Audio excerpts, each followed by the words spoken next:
नमस्कार, आप देख रहे हैं स्टार का मीडिया समाचार बुलेटिन के साथ मैं जितेंद्र ज्योति। अरुणाचल प्रदेश के मुख्यमंत्री नाबम तुकी ने आरडब्ल्यूडी, पीएचईडी और पीडब्ल्यूडी विभागों के साथ की प्री बजट और कंसल्टेशन मीटिंग। इस बैठक में कृषि उपलब्धियों के बारे में चर्चा की गई, जिसमें बताया गया कि राष्ट्रीय खाद्य सुरक्षा मिशन और मुख्यमंत्री कृषि यंत्रीकरण कार्यक्रम के तहत 2011-12 में चावल उत्पादन में 7.5% से भी ज्यादा की वृद्धि हुई थी। बैठक में अरुणाचल में कृषि, बागवानी और मछली पालन के भविष्य पहलुओं पर भी चर्चा की गई थी। इसके अलावा पीने के पानी की आपूर्ति, जवाहरलाल नेहरू राष्ट्रीय शहरी नवीकरण मिशन के कार्य को सही से पूरा करने और राजधानी में सीमेंट की सड़कें बनाने पर भी जोर दिया गया था। नागालैंड के मुख्यमंत्री टी.आर. जेलियांग सोमवार को वित्त मंत्री अरुण जेटली से मिले। यूपीए सरकार पर लगाया फंड नहीं देने का आरोप। इस बैठक में मुख्यमंत्री ने प्रदेश में हो रहे विकास कार्यों को लेकर चर्चा की। साथ ही श्री जेलियांग पूर्व में सत्तासीन यूपीए सरकार पर प्रदेश की अनदेखी का आरोप लगाते हुए अरुण जेटली से मांग की कि प्रदेश में सतत विकास के लिए पर्याप्त राशि का अभाव है, इसे अविलंब प्रदान किया जाए। वहीं वित्त मंत्री ने मुख्यमंत्री को आश्वासन दिया कि केंद्र सरकार की ओर से नागालैंड के विकास के लिए पूरी सहायता प्रदान की जाएगी। श्री जेलियांग केंद्रीय मंत्री प्रकाश जावड़ेकर से भी मिले और इको डेवलपमेंट को आगे बढ़ाने पर चर्चा की। Students union of Mishmi hills ने छात्र नेता अंटी अम्बरे पर क्रूर हमले के विरोध में अरुणाचल प्रदेश के मिशमी हिल्स में किया बंद। छात्र नेता अंटी अम्बरे पर एक छात्र संघ के कुछ सदस्यों ने 11 जुलाई को उनके घर पर बड़ी ही बेरहमी से हमला किया था। नामसाई उप डिवीजन, दिबांग घाटी, लोअर दिबांग घाटी, अंजाव और लोहित सहित मिशमी पहाड़ियों के सभी 4 जिले इस घटना का कड़ा विरोध कर रहे हैं। रोइंग के निर्वाचन क्षेत्र से विधानसभा के सदस्य मुट्ठू मीठी ने कहा कि इस पर तुरंत कार्रवाई की जानी चाहिए। साथ ही उन्होंने ये भी कहा कि बंद करने से कोई परिणाम नहीं निकलेगा, इससे सिर्फ आम जनता प्रभावित होती है। Any crime has to be meted out to its final point. That is, the law must take its full strength and see that no crimes happen. This is our stand. I mean, our stand is not basically a community or anything. It's more to do with any crimes that are happening. Since he hails from my place, so I am here to represent them. So I will have to fight for their problems and their issues. And law and order is a big issue out in Itanagar. The government is trying its best to see that the culprits here are nabbed at the earliest. They are going on with their full rigor. I've been speaking with the SP also, and they are doing their work sincerely. So hopefully they will be booked under the right sections, stringent sections, because this is a very heinous crime that has been committed. So everybody is cooperating to give justice.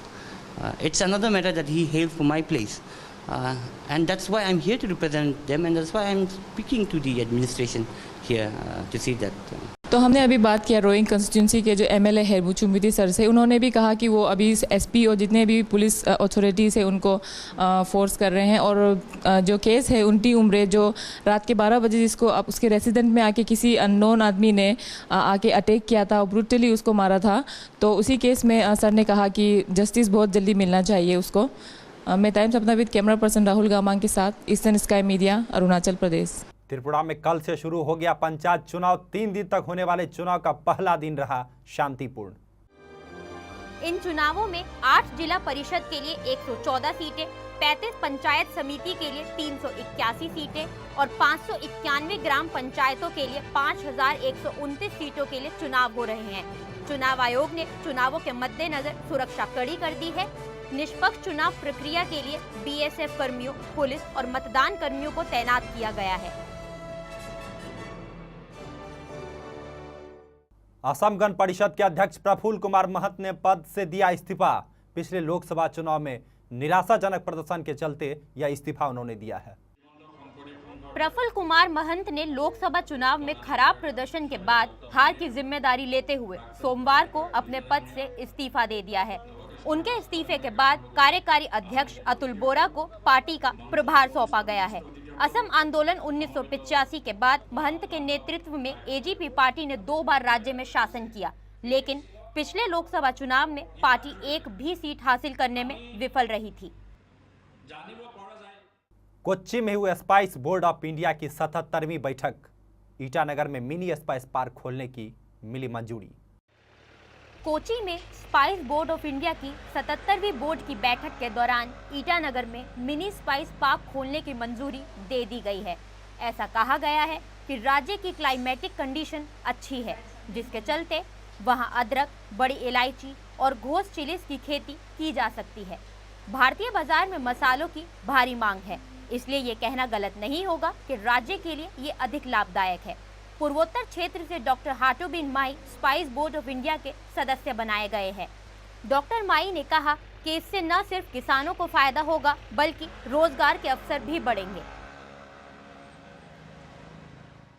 Arunachal is going to have a spice park very soon here. How it will benefit the state? Well, we will find out more with Dr. Hatovin Mai, who is here today with us. Sir, first of all, tell us about the meeting details. What exactly happened there at Kochi? So recently, on the 23rd of June,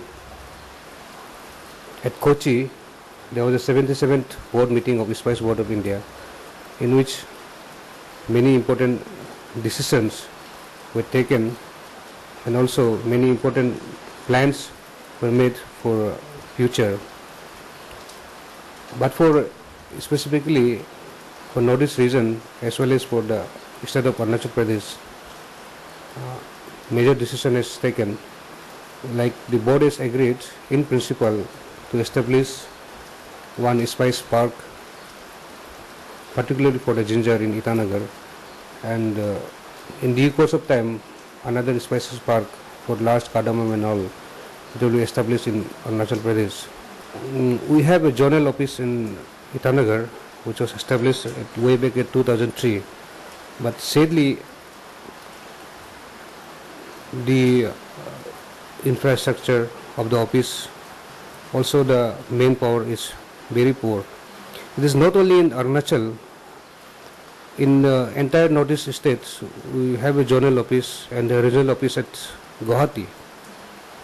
But after becoming member of the Spice Board, I have noticed and I have seen, I have gone through, and this very much topic I have discussed with the chairman of the Spice Board of India as well as the board meeting, that when Arunachal as well as the entire Northeast has got such a huge potential, then why there is lack of manpower and the lack of infrastructure?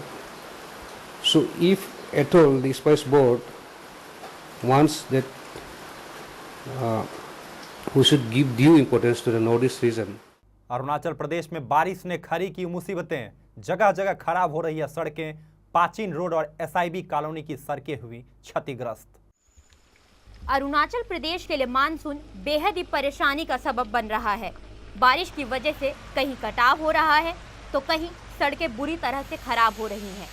हाल ही में बारिश के पानी की वजह से पाचीन road और SIB colony का संपर्क टूट गया है, क्योंकि सड़क की हालत बेहद ही खराब हो गई है। इस मामले पर जब पीडब्ल्यूडी के कर्मचारी से बात की गई तो उनका कहना था कि पिछले 3 दिन से ये कटाव हो रहा था, लेकिन विभाग के पास उपकरणों की कमी की वजह से इसे ठीक करने में देर हो रही है।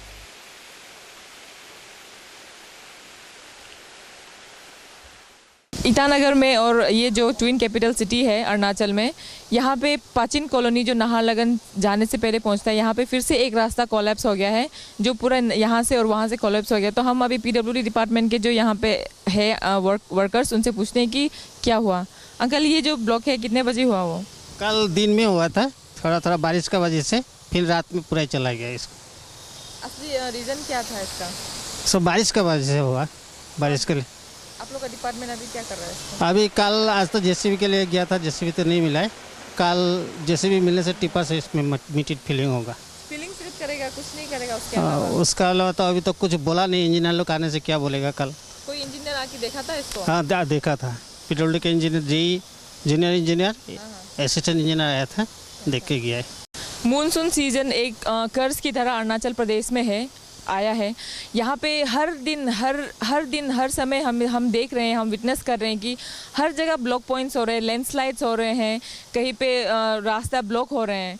वैसे ही आज पाचिन कॉलोनी में भी फिर से यहाँ एक जगह 2 दिन से ये पाचिन कॉलोनी का रास्ता पूरा डिस्कनेक्ट हो गया है। यहाँ के लोगों को बहुत प्रॉब्लम हो रहा है, ना उस तरफ को जा पा रहे हैं कि ना इस तरफ को। यहाँ पे कोई अल्टरनेटिव रोड भी नहीं है जाने के लिए, और ये जो ख़राब होकर रास्ता पड़ा हुआ है यहाँ पे अभी तक मेंटेनेंस प्रॉपर्ली नहीं हुआ। PWD का कहना है कि वो अभी इसको जल्दी बना देंगे, इसमें मिट्टी डाल देंगे, पर अभी तक काम नहीं हुआ है। लोगों को इससे बहुत सारी परेशानियाँ हो रही है। मैं टाइम्स अपना विद कैमरा पर्सन राहुल गामांग के साथ, eastern sky media, Arunachal Pradesh. संघ लोक सेवा आयोग के हिंदी अभ्यर्थियों की मांग के समर्थन में अब प्रधानमंत्री कार्यालय के मंत्री भी आ गए हैं। पिछले 9 दिनों से दिल्ली के मुखर्जी नगर में UPSC में CSET प्रणाली को खत्म करने की मांग पर छात्र धरने पर बैठे हैं और 2 छात्र पिछले 7 दिनों से अनशन पर हैं। छात्रों का कहना है कि CSET प्रणाली के कारण हिंदी के साथ साथ गुजराती, कन्नड़, तमिल, तेलुगु, मराठी, बांग्ला आदि माध्यम से सिविल सेवा परीक्षा की तैयारी कर रहे छात्र बुरी तरह पिछड़ रहे हैं। उनके मुताबिक अंग्रेजी परिषद संघ लोक सेवा आयोग भारतीय भाषाओं के छात्रों को जानबूझकर नीचा दिखा रहा है। ये छात्र CSET को तत्काल प्रभाव से खत्म करने, मुख्य परीक्षा में अंग्रेजी भाषा के अनिवार्य प्रश्न पत्र का स्तर अन्य भारतीय भाषाओं के स्तर तक किया जाए। भगत सिंह के एक चाचा थे सरदार, वो कहीं ना कहीं ये है कि जो विदेशी वो है अब जाना होगा देश नु चलो। देखिए, सबसे पहले तो हम सरकार को बधाई देना चाहते हैं कि उन्होंने अपना मन बनाया है, उन्होंने अपना नीयत बता दिया कि हम CSET को हमारे आंदोलन के पक्ष में उन्होंने अपना कदम बढ़ाया, तो उन्होंने अपने इंटेंशन को क्लियर किया। और दूसरी बात, एग्ज़ाम के डेट को बढ़ाकर उन्होंने साफ संकेत दिया कि हम छात्रों के डिमांड को, जो कि पूरे हिंदुस्तान के लोगों का ये मसला था और 2% लोगों के लिए 98% का रिजर्वेशन था, जो कि टेक्निकल बैकग्राउंड से आते थे, जो इंजीनियरिंग बैकग्राउंड से आते थे, जो अर्बन बैकग्राउंड से आते थे, जो इंग्लिश मीडियम स्कूलों से आते थे। तो इसके खिलाफ सरकार ने अपना एक संदेश दिया है और जो एक लोकतांत्रिक निर्णय लेने की प्रक्रिया में अपना पहला कदम बढ़ाया है। हम इस कदम का स्वागत करते हैं, लेकिन हम मानते हैं कि ये अभी हमारे आंदोलन की आंशिक सफलता है, क्योंकि जब तक इस पर कोई ठोस चीज़ें हमारे सामने नहीं आती, जहां से हम साफ साफ चीज़ों को समझ सकें कि ये कितना हमारे पक्ष में है, कितना ये हिंदुस्तान के आम आवाम के पक्ष में, आम छात्र के पक्ष में है, जहां से कि ह्यूमैनिटीज बैकग्राउंड के, आर्ट्स बैकग्राउंड के, ग्रामीण पृष्ठभूमि के लोगों का प्रतिनिधित्व होगा। ये देश में एक याद रखा जाने वाला आंदोलन है, जिसका कोई राजनीतिक विचारधारा नहीं थी। हम लोग भिन्न भिन्न प्रदेश से आए हुए लोग हैं, भिन्न भिन्न विश्वविद्यालय से आए हुए लोग हैं। चूँकि मुद्दा इतना जायज़ है और अखिल भारतीय प्रश्न का है, अखिल भारतीय अस्मिता के प्रश्न का है ये मुद्दा, इस कारण से यह जो आंदोलन है ये अखिल भारतीय प्रसार वाला आंदोलन है। CSET हटाने की जो मांग है, यह केवल किसी एक राज्य की मांग और एक भाषा वर्ग की मांग नहीं है, ये सभी देशी भाषाओं की मांग है। ये सभी गांव देहात में रहने वाले संपूर्ण भारत के नौजवान, पढ़ने वाले लिखने वाले नौजवानों की मांग है। और अभी आंशिक सफलता जहां तक आप कह रहे हैं, तो अभी सरकार ने चिट्ठी लिखी है UPSC को कि पाठ्यक्रम में बदलाव होने तक परीक्षा की तिथि बढ़ाई जाए। तो पाठ्यक्रम में बदलाव से मतलब ये है कि CSET का जो पाठ्यक्रम है उसमें अगर बदलाव आएगा तो विकल्प ही एक है कि आप CSET हटाइए, क्योंकि हम मांग कर रहे हैं कि CSET का पूरा जो पेपर है वही षड्यंत्रकारी है। आप उस पेपर के किसी एक कोने को हटा के उस पेपर को न्यायोचित नहीं बना सकते हैं। उसमें कठिन गणित के प्रश्न आते हैं, उसमें कठिन अंग्रेजी के प्रश्न आते हैं, उसमें उलझाऊ कंप्रिहेंशन के प्रश्न आते हैं, उसमें बिना लॉजिक के लॉजिकल प्रश्न आते हैं। तो ऐसे पेपर को आप केवल प्रश्न 2-4 इधर से उधर करके आप तो ये प्रश्न नहीं बना सकते, पत्र का स्वरूप नहीं बदल सकते। इसलिए पूरे से पूरे CSET ही खत्म किया जाए। हालांकि हम सरकार को भी लिखेंगे, अभी अगर हम कोई जिम्मेवार व्यक्ति यहाँ आएंगे सरकार के, तो हम उन्हें अपना मांग पत्र डालेंगे और कहेंगे जब आप रिव्यू करें, जब आप पाठ्यक्रम में बदलाव के लिए बैठें, तो हमारे इन मांगों को ध्यान में रखें और उसकी वैज्ञानिकता का ख्याल रखें और ये देख लें कि किस तरह से पाठ्यक्रम को न्यायोचित बनाया जा सके भारतीय नौजवानों के लिए। प्रधानमंत्री नरेंद्र मोदी ने चीन के राष्ट्रपति शी जिनपिंग से की मुलाकात। PM ने ट्वीट करके कहा, मुलाकात अच्छी हुई, बात भी अच्छी रही। प्रधानमंत्री नरेंद्र मोदी ब्रिक्स राष्ट्रों के शिखर सम्मेलन में शरीक होने के लिए सोमवार को ब्राजील पहुंचे थे। सम्मेलन से पहले नरेंद्र मोदी ने चीन के राष्ट्रपति शी जिनपिंग से मुलाकात की। इस मुलाकात पर पीएम ने ट्वीट करके कहा, मुलाकात भी अच्छी हुई, बात भी अच्छी हुई। चीन के राष्ट्रपति के साथ उन्होंने कई मुद्दों पर बातचीत की, जिसमें सीमा विवाद समेत अंतर्राष्ट्रीय व्यापार, पर्यटन और आतंकवाद जैसे कई मुद्दे शामिल थे।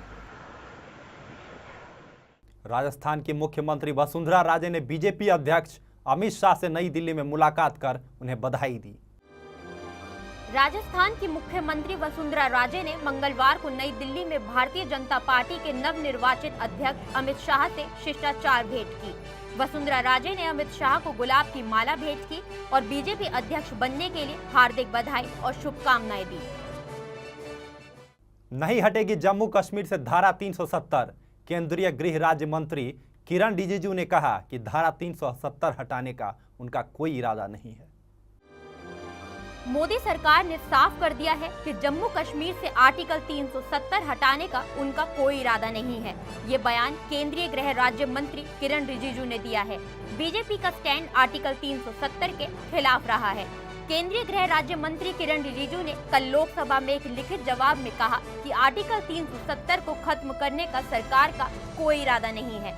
भारतीय जनता पार्टी अपनी स्थापना के समय से ही 370 को हटाने की वकालत करती रही है। आज के अंक में फिलहाल इतना ही। नमस्कार।